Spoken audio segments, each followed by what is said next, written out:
Wir blicken in die Startaufstellung und sehen Roger Kellenberger auf der Pole Position. Der Schweizer, der 29-Jährige, steht auf der Pole mit 1,27,415.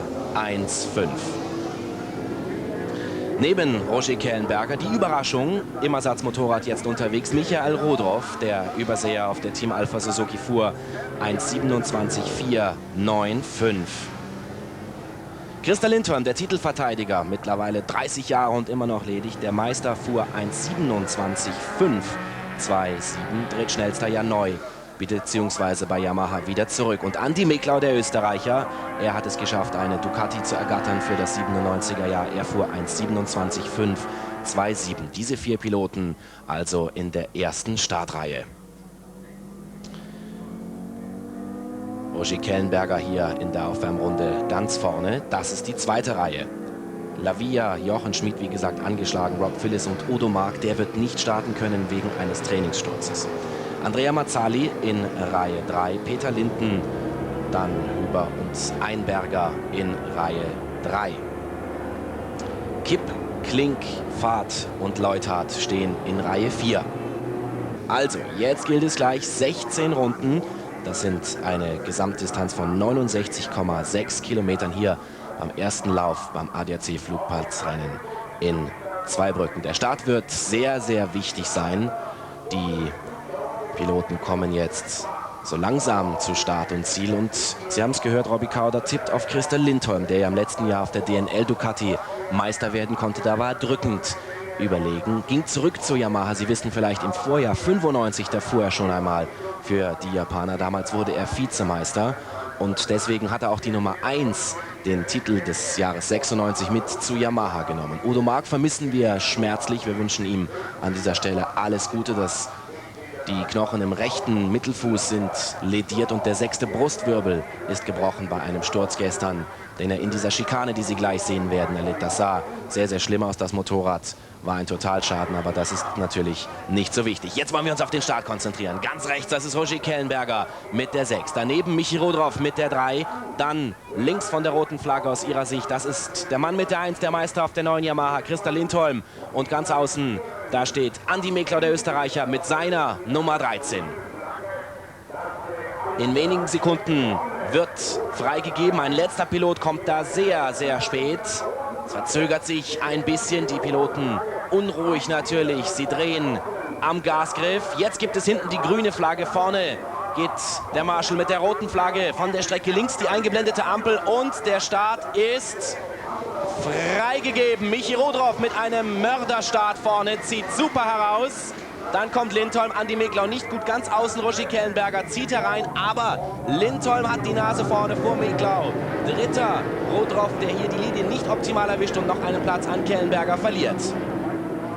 Also den besten Start hatte Andi Meklau. Also die Ducati beschleunigt da sehr, sehr stark und der wird hier schon angegriffen von Lindholm, der zieht ihnen vorbei. Lindholm jetzt in Führung. Lindholm, Meklau, Kellenberger, Rodroff. Und mit der Nummer 11, das ist einer der neuen Piloten, den neuen Namen, Gregorio Lavia. Also, der Champion in der ersten Runde auf den ersten Metern des Jahrganges 97, bereits vorne. Löst sich schon ein bisschen, die Verfolger verlieren Boden. Kellenberger hier unter Druck von dem Mann mit der 11, Lavia. Der Gregorio Lavia fuhr ja in der 250er Weltmeisterschaft. Jetzt mit diesem neuen DeCecco-Team in die Pro Superbike eingestiegen. Also Yamaha vor Ducati, vor Honda, nochmal Ducati und dann folgen die weiteren Piloten bereits weit auseinandergezogen. Das Feld während der ersten Runde beginnt sich schon zu lichten.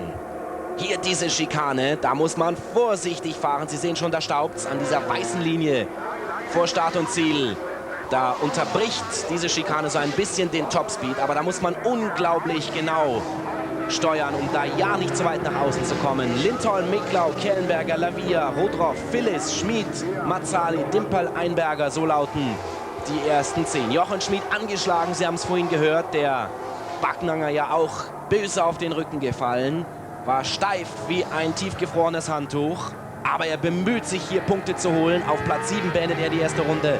Aber er hat schon einen Abstand von 5,8 Sekunden. Tja, und Christer Lindholm, der Dominator des Jahrgangs 96. Er wird momentan nur von Andi Meklau verfolgt. Dann kommt bereits eine Lücke zum Mann mit der 6, Roger Kellenberger. 1,7 Sekunden sind das.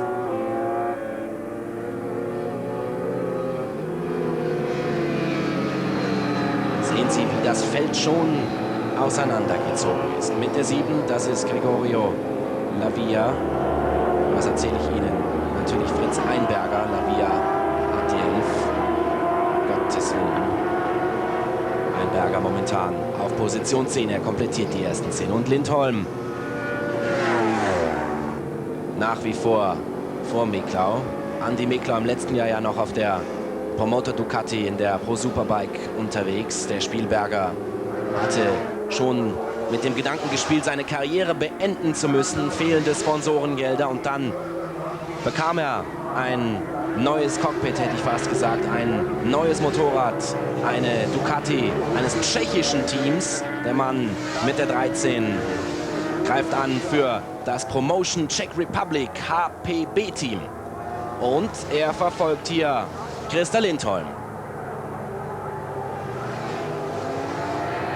Die Yamaha verfügt über eine ja doch recht neue Optik. Viel Rot ist in die Verkleidung mitgekommen.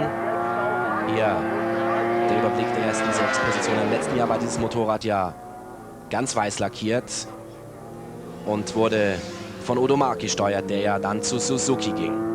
Und Achtung, hat Meklau hier vielleicht eine Möglichkeit, sich heranzubremsen? Nein. Bisher hat Lindholm die Nase vor Meklau. Abstand auf dem Zeitmonitor 0,2 Sekunden.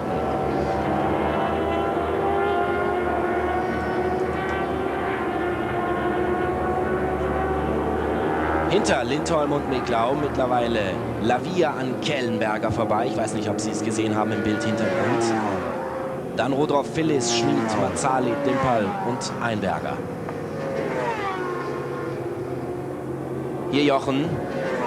Also für einen Sieg wird er hier nicht in Frage kommen. Jetzt vielleicht der Angriff außen. Da kann Meklau immer auf gleiche Höhe ziehen. Aber überholen in dieser Rechtskurve ist dann natürlich zunächst mal nicht möglich. Aber Meklau studiert jetzt zunächst die Linie von Christer Lindholm. Und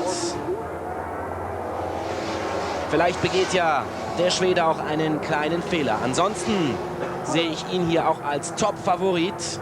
Und das spricht natürlich auch für die Fähigkeiten des 30-Jährigen. Im letzten Jahr sprach man ja viel der motorischen Überlegenheit der Ducati zu. Aber jetzt Christer Lindholm auf Yamaha. Also das dokumentiert doch deutlich, dass er fahrerisch einiges drauf hat und hier mit diesem neuen Motorrad, für ihn neuen Motorrad, bereits wieder die Nase vorne hat. Die schnellste Runde für Gregorio Lavia, der Tschechomann mit der 11. Hier ist er, ebenfalls auf Ducati. Diese klassisch roten Ferrari-Motorräder haben für mich den schönsten Sound dieser Serie. Und Ducati dominierte ja auch in den letzten Jahren die Superbike WM, die Sie natürlich auch im DSF respektive DSF Plus sehen können, liebe Zuschauer. Die Spitze. Lindholm diesmal weiter vorne. Blicken wir mal auf die Rundenzeiten. 1:30,3 fährt der Schwede.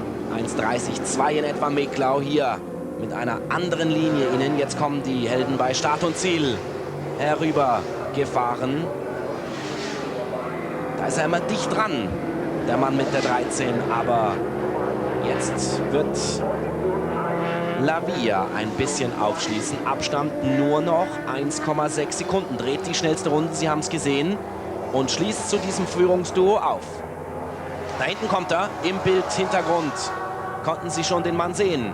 Mit der 11. Er realisiert 1:29,0. Fährt damit 7 Zehntel schneller als Meklau. Und das ist natürlich eine Menge. Hier eine Zeitlupe dieser Schikane. Sehen Sie mal, wie der da drüber räubert. Also, das ist doch mehr als gefährlich, diese Schikane hier auszulassen. Das erinnert mich an den Salzburgring.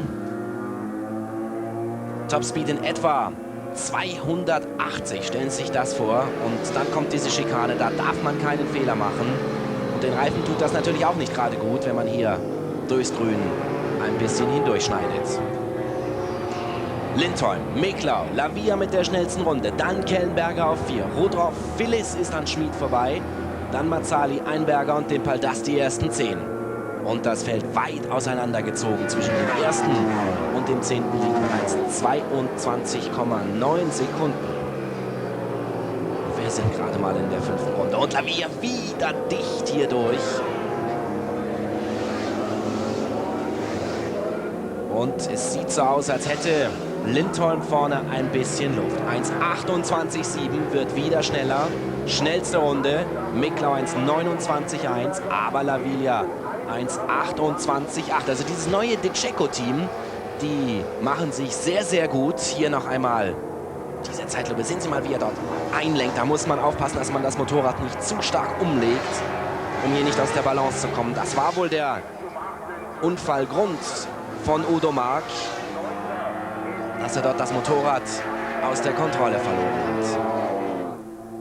Noch einmal alles Gute an dieser Stelle. Vielleicht sitzt der Udo ja vom Fernseher. Mein Lieber, werd schnell wieder gesund. Suzuki und wir brauchen dich natürlich. Er einer der großen Titelfavoriten. Andi Meklau. Dort bemüht, an Lindholm dran zu bleiben. Wann wird er angreifen? Oder kommt sogar Laviglia nach vorne? Gregorio Laviglia, der Ducati-Pilot, hat jetzt vorne aus einem 2 einen Dreikampf gemacht. Achtung, Andi Meklau diesmal wesentlich dichter. Die beiden haben natürlich den Windschatten. Jetzt die Schikane. Wichtig, hier gut rauszukommen. Diesmal hat Meklau da innen mehr Speed drauf. Und jetzt wollen wir sehen, ob er hier vielleicht angreifen kann. Jetzt ist er daneben und zieht nochmal zurück. Also, Meklau und Lavia, die zwei Ducati-Piloten, jagen den Yamaha-Spezialisten Christer Lindholm. Der muss hart kämpfen. Sah es in den ersten Runden so aus, als würde er hier vielleicht doch wieder ein Feuerwerk abziehen können und sich lösen können. Auch auf Yamaha. So müssen wir jetzt in der 7. Runde sagen, dass die Nummer 11 und die Nummer 13, Andi Meklau und Gregorio Laviglia, in der Lage sind, hier das Tempo mitzuhalten. Roger Kellenberger auf 4, hat 3,3 Sekunden Rückstand. Dann Michi Rodroff, Jochen Schmid, der ist vorbei mittlerweile an Rob Philliss, so zumindest auf dem Zeitenmonitor. Achtung, Lavia gegen Meklau, von 3 auf 2, das reicht. Also eben noch Andi Meklau auf dem Weg, Lindholm anzugreifen. Jetzt muss er sich sogar mit Platz 3 begnügen. Das wäre natürlich der Hammer, wenn hier DeCecco Racing, dieses neue Team, bereits einen Sieg landen würde können. Und jetzt die beiden Ducati-Piloten gegeneinander. Profitiert Lindholm. Schikane, Achtung. Andi fährt da sehr, sehr vorsichtig. Und jetzt Laviglia gegen Lindholm. Nein. Und sofort sinken die Rundenzeiten bei diesem Dreikampf an der Spitze. Plötzlich sind wir bei 1,29 tief. Na klar, wenn man hier die Kampflinie fahren muss, seine Position verteidigen muss, kostet das natürlich einige Zehntel. Also das ist spannend, diese 1,28,7. Sie stammen aus einer Runde zuvor von Lindholm. Das ist die nach wie vor schnellste. Jetzt liegen die Zeiten über 1,29. Also zum Auftakt der Pro Superbike erleben wir einen spannenden Dreikampf an der Spitze. Und ich denke, Lavia wird hier früher oder später Lindholm angreifen. Auch hier war er wieder dran. Ich habe es Ihnen schon gesagt, Lavia fuhr die 250er Weltmeisterschaft. Durchaus ein bekannter Pilot, der hier mit diesem neuen Team mit gutem Material ausgerüstet wird. Natürlich als Ducati Italiener bzw. von den Italienern mit gutem Material ausgestattet. Jetzt greift er außen vor der Schikane an. Das gelingt ihm. Also da hatten wir mit jeder anderen Stelle gerechnet, nur nicht mit der. Klasse gemacht. Konter von Lindholm, nein. Also, Laviglia setzt sich in Führung. Und während wir bei den ersten 3 sind, dreht Roger Kellenberger die schnellste Runde. Also das ein Platz zum Überholen, den man sich, glaube ich, spektakulärer nicht hätte aussuchen können. Und sofort liegt er da.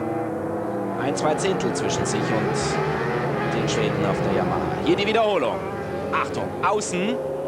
Da war Christa schon sehr weit innen, um ja abzublocken. Und dann kommt der Lavia, legt um und bringt sogar das Motorrad hier vor der weißen Linie noch durch die Schikane. Schaut sich da um und beginnt sich ein wenig zu lösen. Also Führungswechsel in der 8. Runde. Gregorio Laviglia übernimmt die Führung vor Christa Lindholm. Miklau ist 3., Roger Kellenberger 4., Rudroff 5., Schmid ist 6., Philliss, Mazzali, Einberger, Klink. So lauten die ersten 10.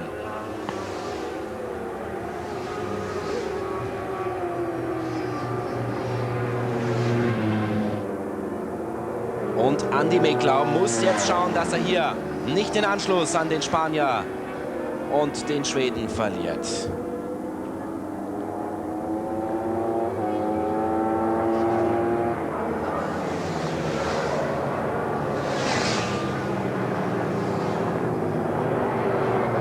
Ein Blick auf den Monitor, 1,28,8 für Laviglia, Lindholm 1,29,2, Abstand 0,4, also fast eine halbe Sekunde.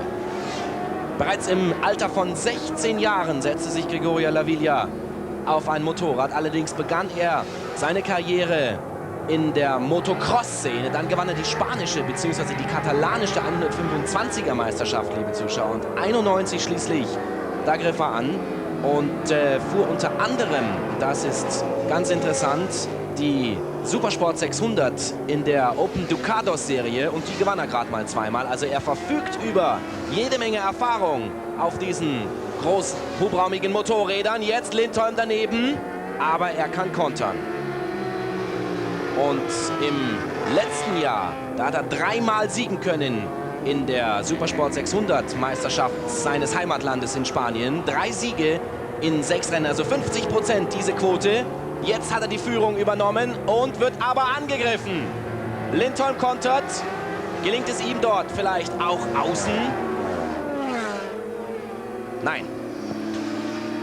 Aber der Laviglia, der fährt da auf der allerletzten Rille. Und ein weiterer Pilot mit Runde um Runde, die schnellste ist, kommt zu diesem Trio und schließt auf. Also aus einem 2-1-3-Kampf, und jetzt sind wir beim Quartett, denn Roger Kellenberger mit 1,27,2 schließt auf. Das ist die bisher absolut schnellste Runde, fährt über 1 Sekunde schneller als der Rest der Welt. Hier sehen Sie es. Und kommt, nachdem er ja seine Pole Position so leidlich schlecht ausgenutzt hatte, wieder in die Phalanx an der Spitze zurück. Miklau auf 3, sieht einen Gegner hinter sich. Dann kommt der große Bruch zu Michi Rudroff. Der hat bereits 20 Sekunden Rückstand auf dieses Führungsquartett. Aber was hat Kellenberger da noch drauf?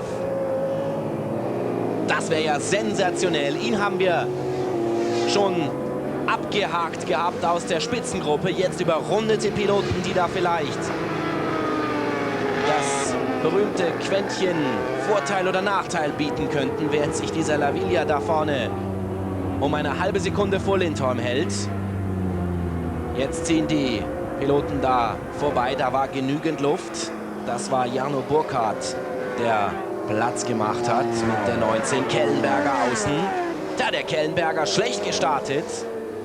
Und jetzt hat er nur noch 1 Sekunde zur Spitze Rückstand. Diese Schikane, und wieder staubt es ganz mächtig dort.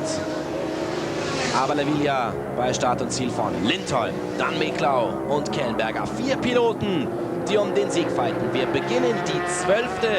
von 16 Runden. Achtung, hier ein weiteres Überrundungsmanöver. Das kostet wieder ein bisschen Zeit. Vorsprung von Laviglia auf Lindholm 0,6. Ja, und Kellenberger hat Miklau gegriffen. Kellenberger ist vorbei an Andreas Miklau, der anfangs um die Spitze mitkämpfte. Jetzt auf Platz 4.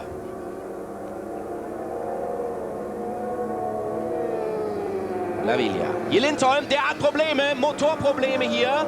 Sieht das so aus wie ein Ausfall tatsächlich. Christa Lindholm signalisiert, Freunde, außen an mir vorbeifahren. Das Ende für Christa Lindholm. Also da hat er ein Problem. Ganz plötzlich kann er das Tempo nicht mehr halten. Und Christa Lindholm ist aus der Spitzengruppe draußen. Kellenberger auf 2 mittlerweile. Dieser Mann mit der 11 ist vorne. Dann Roger und auf 3 Andi Miklau. Christa Lindholm. Schauen wir mal, ob er vielleicht auf der Strecke stehen bleibt oder ob er noch langsam Richtung Box zurückkommt. Aber das sieht nach einer Aufgabe aus. Meine Güte, was für eine Dramatik bereits hier beim Saisonopener in Zweibrücken. Ich habe es eingangs gesagt, Temperaturen, die Ihnen die Zehen zusammenfrieren lassen.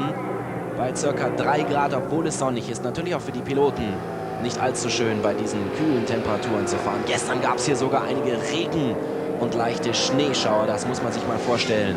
Mitte, Ende April.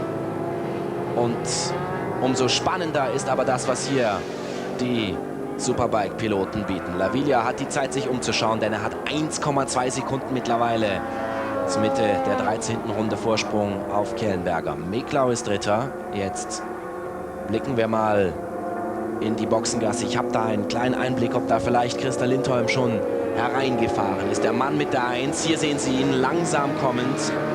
Also, das ist eine Enttäuschung zum Auftakt. Und Kellenberger erneut mit einer schnellen Runde.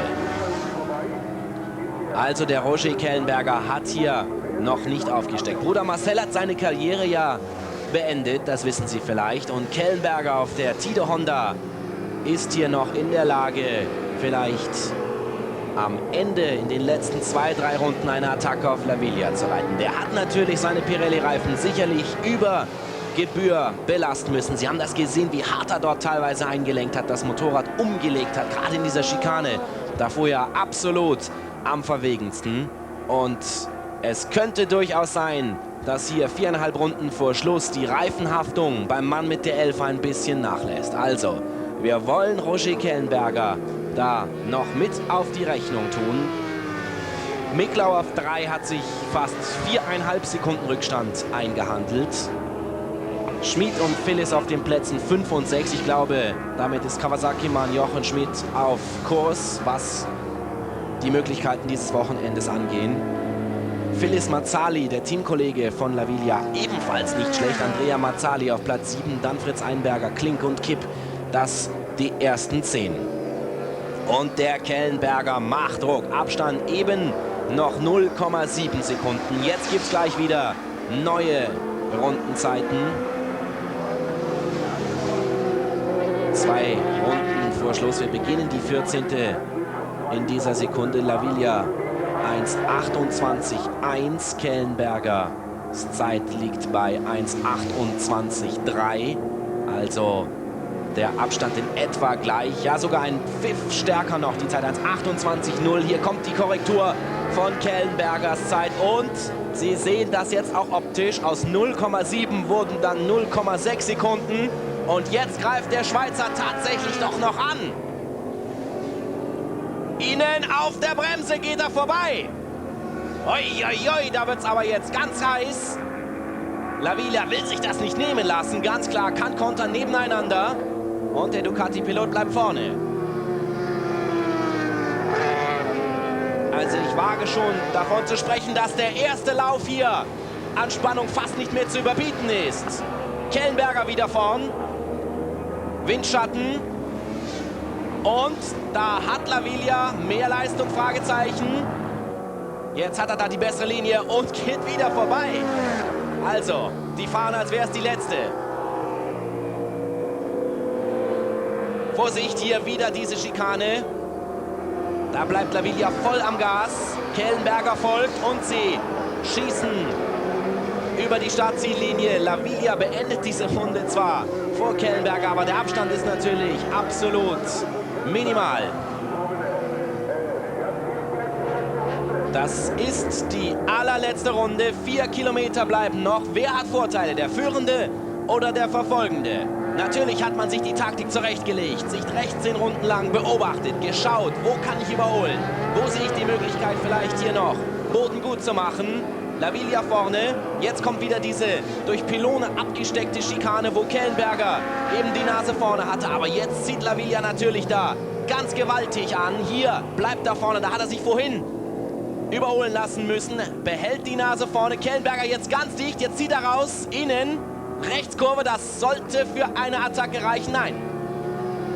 Um Himmels Willen, sehen Sie mal, wie Lavilla dort mit dem Motorrad kämpfen muss. Und jetzt hat er die schlechtere Linie, weil er einfach zu spät gebremst hat. Da hat sich Kellenberger wieder innen durchgemogelt und jetzt kommt die Passage bergauf, wo Lavilla einfach mehr Leistung in der Ducati hat. Jetzt muss er außen da vorbeigehen. Salzburg-artige Bilder hier vor dieser Schikane. Jetzt wird allerdings Roger natürlich noch später in die Bremse greifen, aber Lavilla hat diesen Leistungsüberschuss. Vor der Schikane setzt er sich innen wieder vorbei. Lavilla führt vor Kellenberger, setzt dieses Manöver klug an. Und das sollte eigentlich reichen jetzt vor Start und Ziel, da kommen sie. Und Lavilla gewinnt mit einer Länge Vorsprung. Ich sitze direkt bei Start und Ziel und kann Ihnen das verbindlich sagen, dass Gregorio Lavilla den Opener gewonnen hat vor Roger Kellenberger. Dritter wird Andi Mekler. Meine Güte, war das ein Auftakt. Dieser Mann, den Sie dort im Hintergrund sehen, Gregorio Lavilla, gewinnt also den ersten Lauf in Saarbrücken in einer Zeit von knapp 24 Minuten mit einem Zehntel vor Roger Kellenberger, dem Honda-Pilot aus der Schweiz. Andi Mekler auf dem Podest, dann Michael Rudroff auf Platz 4 und Rob Phillis, der Australier, der Haudegen auf der Kawasaki Schweiz, wird Fünfter. Auf Platz 6 Jochen Schmidt im Fahrplan, holt sich die Punkte, die wohl möglich waren. Dann der Teamkollege vom Sieger Lavilla, Andrea Mazzali auf Platz 7. Peter Linden, der Kawasaki-Pilot, ein Jet-Pilot übrigens, 8. Dann Fritz Einberger auf Platz 9 und Thomas Klink auf der Honda. Er wird 10. Auch Punkte für diese Ränge gibt es noch, 11 bis 15. Hüber, Kipp, Fahrt, Dimperl und Fech, so lauten die Positionen 11 bis 15.